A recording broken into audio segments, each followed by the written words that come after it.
There is nothing more exhausting than immediately waking up, seeing your reflection in the mirror and starting a war with yourself. One bad photo, one rogue chin angle, or your tummy looking a little bit bigger than normal, and suddenly you're questioning your entire self-worth as a human being. My name is Faye and I'm a 26-year-old doctor working in London, and no amount of qualifications, skincare routines, or Pinterest vision boards stopped me from feeling like crap every single time I saw an unflattering photo of myself. Losing my confidence affected every single area of my life, my career, my relationship, and most importantly, my mental health. Because there was a point where I did not think I deserved to feel confident unless I looked perfect. By the end of this video, you are going to have science-based tips and tricks to stop comparing yourself to others, to feel more confident in social situations, and learn how to leverage this newfound confidence to excel in your career, because finally your self-worth is not being held hostage by pixels and filters. Starting with section 1, the comparison cage. I remember when about 4 years ago I went through an emotionally traumatic situation and gained about 2 stone in weight, which it wasn't long after I'd started sharing my life on YouTube, and it completely knocked my confidence. I was constantly living in oversized hoodies because I just felt so uncomfortable in my own skin. But now when I look back at those pictures, it makes me so sad because I did not look nearly as bad as I thought I did at the time. And when you think about the expectations that you set for yourself for how you look, we have to turn to social media. Our brains have evolved over thousands of years, and for the vast majority of those thousands of years, our main concern as a species has been staying alive and repopulating. This means for thousands of years, it has been in our brain's best interest to have a negativity bias. That means that we spot the bad things first, because many moons ago, being anxious about a snake coming to bite us in the grass would have been beneficial for our survival. But in 21st century life, this means that we spot the flaws first and we do not let them go. Social media hijacks our brain and capitalizes on this negativity bias that was supposed to keep us safe and now keeps us unhappy and insecure. And when your feed is filled with edited bodies and curated perfection, your brain thinks that that is what you have to expect for yourself. First, you need to unfollow to unlearn. And on one hand, yes, our brains are thousands of years out of date, but our brains also have this superpower, neuroplasticity. This is our brain's ability to adapt and learn, but only by what we feed it. And if your feed is feeding it images of people who don't look like you but look like this unattainable version of perfection, you are training your brain to be more insecure. Even if those you follow do post more real content, it will never be the full truth because you don't have a camera on them 24 hours a day for all the highs and the lows. What they are sharing is what they choose to share. So even if you follow the most realistic creators in the world, I still advocate for set parts of your day or your week where you go on a social media fast. I have started to try and implement a weekend social media fast where not only can I be present with my loved ones and enjoy the art of actually living, but by deleting my social media on the Friday and re-downloading it on the Monday, for example, I'm not getting FOMO or feeling insecure about how I look or how I'm choosing to live my life. The risk of comparison is removed. Now, if like me, you are probably a little bit guilty of some toxic productivity, meaning you always like to be busy, to be doing something, but you would like to be a little bit more mindful and present in the moment whilst improving your mental health, then if you haven't already, I need you to download Headspace. Now, whenever I'm bored on my daily commute and I notice the urge to reach for social media for a doom scroll and a comparison that is undoubtedly going to make me feel more insecure, I take note and I open my Headspace app instead. I cannot explain how powerful and how easy it is to implement less than 10 minutes of mindfulness into your day. Just me, my breath, and the soothing voice from Headspace sets the perfect tone for my day, a day of confidence, security, and feeling like I am enough. When my thoughts are sprinting at 100 miles an hour, Headspace slows them down. They even have a specifically curated playlist just for confidence, but my personal favourites have to be their wind downs because they just send me into this gorgeous, seamless sleep before the wind down has even finished, and I wake up feeling so much more refreshed and rejuvenated. Just 10 days of Headspace is proven to reduce stress and increase happiness. And by using my link in the description box or scanning the QR code on screen now, you can try it completely for free for 60 days. Check it out for yourself and please let me know what your favourite meditations and wind downs are in the comment section, because Headspace is such a huge part of my daily routine and I have my personal favourites, but I'm always on the lookout for new ones. Now, what if the war isn't just in your mind or in the mirror? What if your confidence just seems to plummet whenever you're around people? Whether it's dating, work events or meeting friends, feeling socially awkward can be paralysing. Since the pandemic, social anxiety has increased, with women affected the worst. And I can completely understand why. I remember the first time I saw my best friend after lockdown and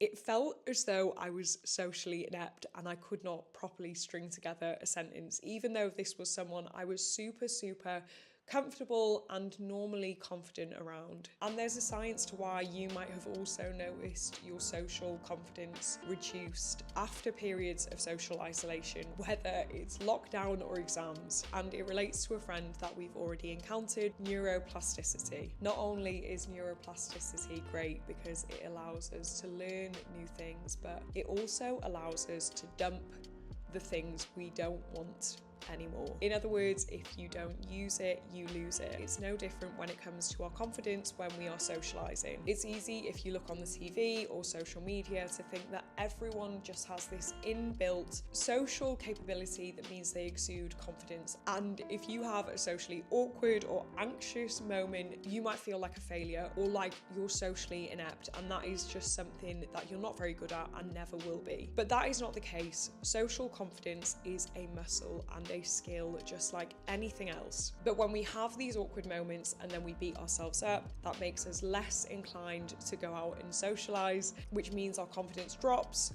which means we don't want to socialize, and the vicious cycle continues. So firstly, to break the cycle, we need to shrink the spotlight. If you've never heard of the spotlight effect, then please let me tell you, because this is single-handedly the idea that completely shifted my confidence and anxieties around social situations. And I'm going to give you an example about myself right now. Now, I almost did not film this video, and it's because of something to do with my appearance. I was staring at it in the mirror, I was trying to do everything within my power to make it better, and nothing seemed to help, but I knew I needed to get this video filmed today because I'm on night shifts. And I reminded myself of the spotlight effect. You have your own life, your own stresses, your own worries, your own things that you are insecure about, that you are too busy to notice that my hair has way too much leave-in conditioner in and it is super greasy. And I may be wrong, but I'm guessing you didn't notice that until I just mentioned it then. Even though it was something that was making me really insecure before I started filming. This is exactly the spotlight effect. Whilst we are all so worried about how we are presenting ourselves, everyone else is doing the exact same thing, and thus worrying more about themselves to notice the things that you are worrying about in yourself. That is exactly the spotlight effect. Most people are thinking about themselves, not critiquing you. Just like in the gym, you need to get your awkward reps in to build your confidence. Your brain is a muscle and confidence is built through social interaction. So even if you had a little bit of an awkward encounter, not your best work socially, do not let this dishearten you or prevent you from putting yourself out there socially the next time. And remember, even if you said something that you're beating yourself up about, the other person was probably too worried about whether they said something stupid to even deep it that much. It's also really helped to flip the mirror and remember that the more that we judge others, the more we think that they are judging us right back. And when our internal monologue is kind things about the people around us, that means we assume that they are thinking kind things about us, which boosts our self-confidence and self-esteem. What they are actually thinking should not matter. We have no control over what other people think about us. The sooner you realise that you have absolutely no control over what other people think about you, the quicker you'll be able to build unshakable confidence. And it will just be a lot nicer living in a brain that isn't filled with negative thoughts about other people. But what about when you walk into work or a meeting or an interview and you feel like the smallest person in the room? I have found stepping into my first career terrifying. Not only is everything all so new and you have so little experience, but you're so used to most your social interactions being with other people who are your own age and mostly in a much more informal context. And then you're dropped into the professional working world where your colleagues are of all ages, you have to be professional and formal 100% of the time, and I really struggled to adapt to that new context and feel confident within it. And there's a double whammy when it comes to the neuroscience. You may have heard about your prefrontal cortex. This is the confidence building part of your brain and it is still developing in your early to mid 20s. On top of that, your brain does not have enough experience in this new environment that you are good at your job and deserve confidence. And this is where imposter syndrome creeps in. Loudly. Counterintuitively, what has helped me the most is giving yourself permission to be bad. And I know that goes against every piece of imposter syndrome advice that you've ever heard. That probably revolves around faking it till you make it, positive affirmations, but none of that worked for me because as a doctor, if I cannot differentiate between my weaknesses and imposter syndrome, that can result in people dying. At the beginning of your career, you feel insecure. It's the nature of the beast. Now, some of these insecurities are going to be completely false and they will be imposter syndrome. You need the self-awareness to recognize when you are actually bad at something or if it is just imposter syndrome.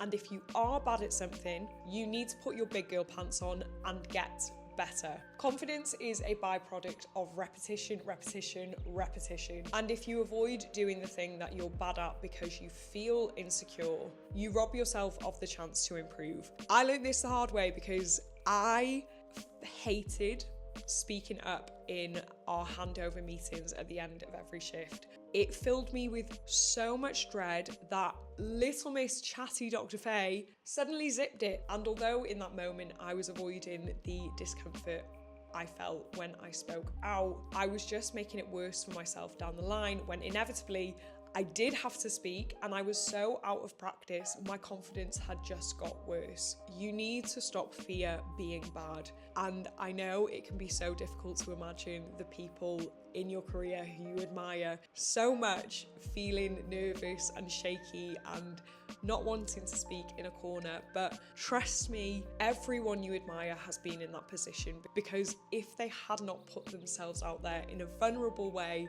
they would not have been able to grow. Now, to improve your self-awareness and separate imposter syndrome or just being bad, you need to do a fact or fiction audit. So every time the little negative Nelly voice appears in your head, I want you to objectively assess that statement. So, I don't deserve this job. Fiction. You were offered the job for a reason. I'll never be good enough. Fiction. You cannot predict the future. I'm bad at my job. Now, this is a little bit trickier because you could very well indeed be bad at your job. However, I'd imagine your job involves many different roles, some of which you enjoy and some of which you don't. Break your job down into smaller chunks. List the tasks you've done well and list areas you would like to improve. Confidence grows from clarity, not perfection. Finally, self-kindness is a non-negotiable. Confidence dies when we beat ourselves up after every stumble. But when we stumble, we have the opportunity to get back up again and become stronger in doing so. Feel the cringe and then move on. You're growing, and that is always going to be more messy than staying within your comfort zone. So now you know how to build unshakable confidence, but maybe you want to learn about some science-backed tips to glow up for summer by clicking on this video just up here, or maybe you want to have a look at this video here, which has been recommended specifically for you based on what you're interested in. Let me know what your favourite confidence tip is in the comments section, and don't forget to subscribe whilst you're down there. Thank you so much for watching, and I hope you have a wonderful week. Mwah!